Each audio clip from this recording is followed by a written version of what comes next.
परीक्षित जी ने सुखदेव जी महाराज से प्रश्न किया, प्रभु हमें बताइए कि किस प्रकार से भगवान कन्हैया ने सुदामा जी की गरीबी को दूर किया।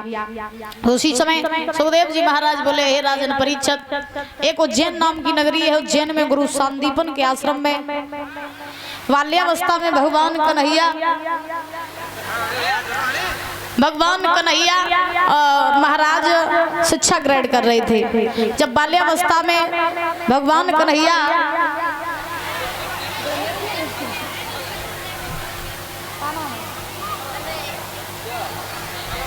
महाराज, आज ध्यान रखना कि भगवान कन्हैया बाल्यावस्था में जब गुरु सांदीपन के यहाँ पर शिक्षा ग्रहण कर रहे थे तो उन्हीं सांदीपन के यहाँ पर महाराज सुदामा जी भी पढ़ रहे थे। सुदामा कन्हैया में घनिष्ठ मित्रता हो गई। जब घनिष्ठ मित्रता हुई तो एक समय के बाद आश्रम में ईंधन खत्म हो गया। ईंधन खत्म हुआ, गुरु पत्नी ने भगवान कन्हैया से कहा, कन्हैया जंगल में चले जाओ, लकड़ियां ले आओ, घर में ईंधन नहीं है। तो भगवान ने कहा, ठीक है मैया, भैया सुदामा के साथ जाइए और संध्या तक लकड़ियां ले गए घर वापस आ जाइए। भगवान सुदामा जी के साथ चलने लगे तो गुरु पत्नी ने थोड़े से चने पोटरी में बांध के सुदामा जी को दे दे और कही, लला जब तुम्हें भूख लगे तुम दोनों बालक मिलके चना चब लियो। सुदामा बोले ठीक।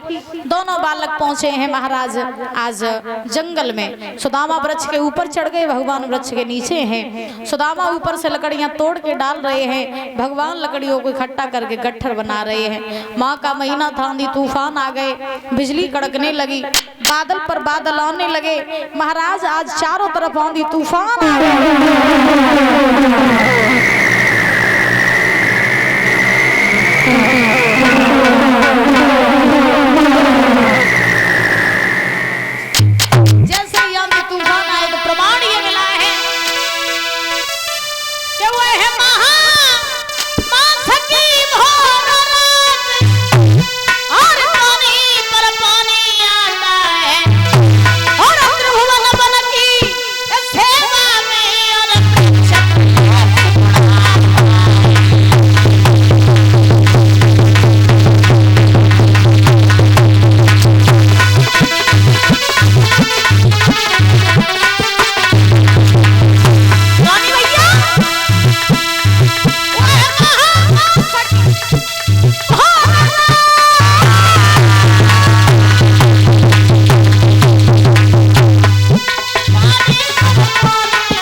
होने लगी। दोनों बालकों को लकड़ियां लेने में रात हो गई।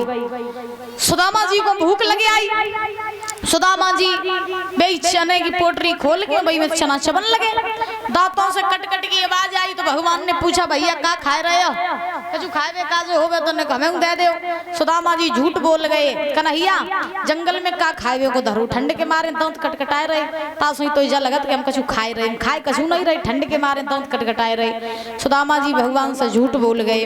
कहते हैं गुरु संग कपट मित्र संग चोरी के होए, निर्धन के होए कोड़ी। सुदामा जी झूठ बोल गए। एक प्रमाण ये मिलता है कि सुदामा जी ने जानबूझ के भगवान को वो चने नहीं दे। काय उन चना को श्राप लगा था कि जो कोई भी वो चने खाएगा वो निर्धन हो जाएगा।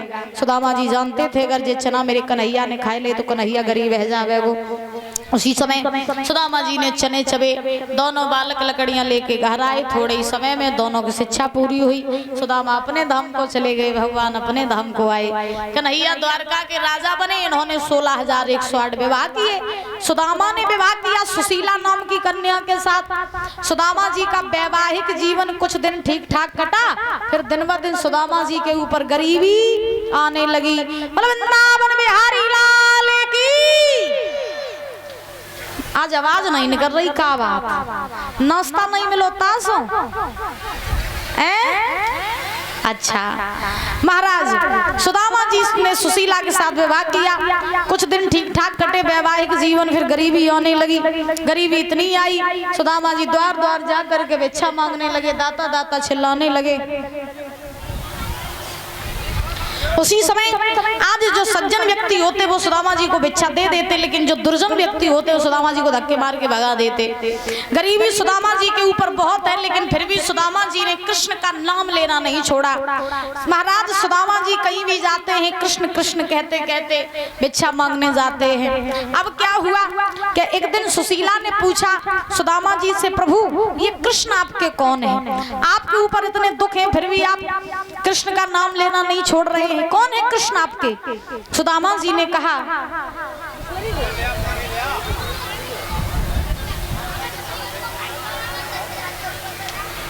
सुदामा जी ने कहा, हे भद्रे, कृष्ण जो है ना ये हमारे बचपन के सखा हैं।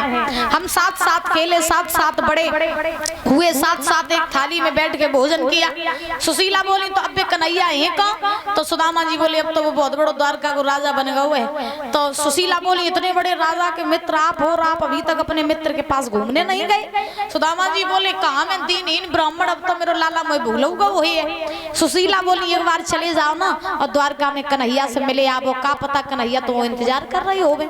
सुदामा जी ने मना किया। सुशीला के बार बार कहने पर सुदामा जी द्वारका जाने के लिए तैयार हुए। अब महाराज सुशीला ने टूटे फूटे चावलों को बांध के पोटरी में सुदामा जी को दे दो, कहीं प्रभु जे भेंट ले जाओ चावलन की और मेरे कन्हैया को दे दियो जाए के, क्योंकि कहते हैं कभी गुरु के यहाँ जाओ या मित्र के यहाँ जाओ खाली हाथ नहीं जाना चाहिए। तो चावलों की भेंट सुदामा जी को दी सुशीला ने और कहा ये कन्हैया को दे देना। सुदामा जी बोले ठीक है। सुदामा जी ने चावलों की पोटरी ली, हाथ में लाठी ली, पोटरी बगल में दवाई, फटे वस्त्र पहन के सुदामा जी आज द्वारका के लिए जाने लगे। और जब द्वारका के लिए सुदामा जी जा रहे हैं तो दशा ये है, सुदामा जी कन्हैया से बोले लाला तेरी नगरी तो बहुत दूर है तो पार तू ही लगाइए। और का बोले सुदामा जी, क्या दूर नगरी बड़ी दूर नगरी, दूर नगरी बड़ी दूर नगरी, कैसे आऊं मैं कन्हैया, कैसे आऊं मैं कन्हैया, तेरी द्वारका नगरी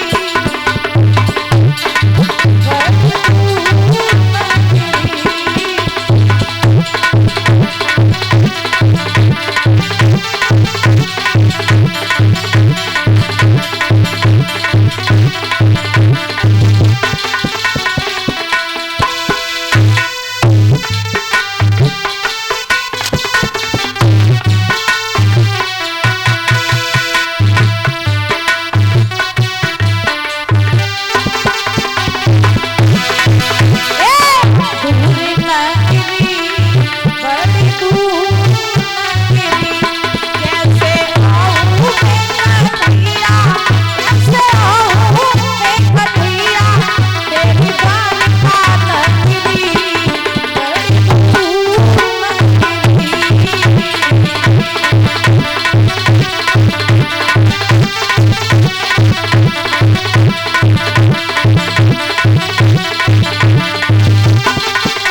महाराज आज सुदामा जी जो हैं चलते जा रहे हैं, चलते जा रहे हैं और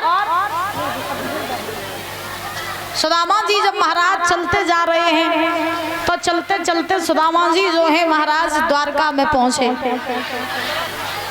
जब सुदामा जी द्वारका में पहुंचे दशा ये है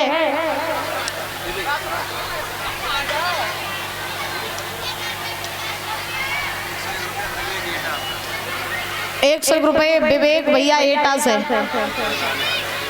इनकी तरफ से आए हैं, बहुत बहुत धन्यवाद है। छाप लगाया था विवेक ना, विवेक विवेक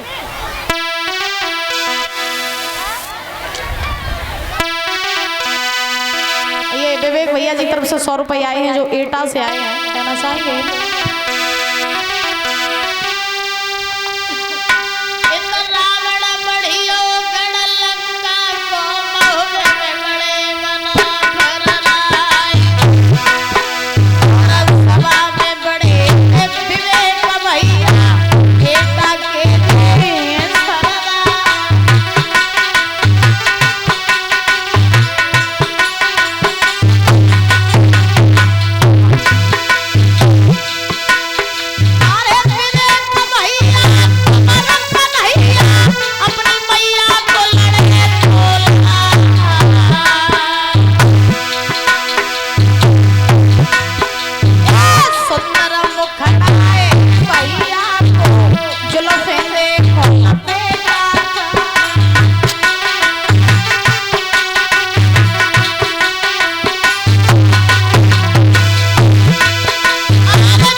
राजन परीक्षित जिनको चावल चढ़ाने हम बता दिए तब चढ़ाइयो, चावल जिसको चढ़ाने हम बता देंगे तब चढ़ाइयो, ठीक है। सुदामा जी द्वारका में पहुंचे, पैरों में छाले पड़ गए, रक्त निकल रहा है। द्वार पे पहुंचे, द्वारपालों ने रोका, जवाब दिया है कहाँ जा रहे हो, कौन हो तुम? सुदामा ने कहा सुदामा क्या चाहिए तुम्हें? सुदामा जी बोले भैया मैं कन्हैया से मिलने आया हूँ।